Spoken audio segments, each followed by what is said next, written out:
My diesel Mercedes has been in a limp mode ever since I did the hood stack, and it may be because of this filter. Now I say maybe because this is just a guess. If you look at the stock intake, it actually has fins on the inside, and that's to reduce air turbulence that's coming through the intake and then going through the MAF. Well, I have a hood stack. The stock intake doesn't fit anymore, hence exactly why I went to this one. It does have a little bit of the meshing on the top, but not on the sides where air is still coming through. Now this is the part that doesn't make sense to me. My MAF is completely disabled and unplugged because guess what? These cars don't need the MAF reading to tune for fuel. With the new intake, turbulent air is hitting the MAF and supposedly causing the limp mode. Ever since I put the hood stack on, I've been trying to figure out why it's not building boost to about 3,000 RPMs and why it feels like an NA diesel until 3,000. It just bogs out a ton. So I asked Jaden, the guy who did the hood stack before me on this, and he said he had the same issue when he put a new filter on, and he fixed it with some chicken wire over his intake. Now this isn't chicken wire. This piece of tinfoil looking thing that almost looks like a honeycomb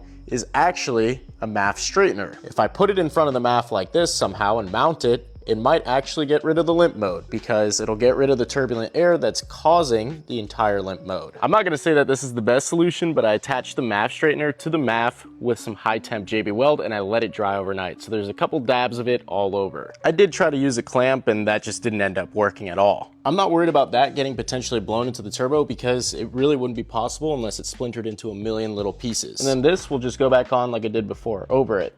It feels a lot better now. Doesn't feel like it. There's only one more thing I can do to really test it.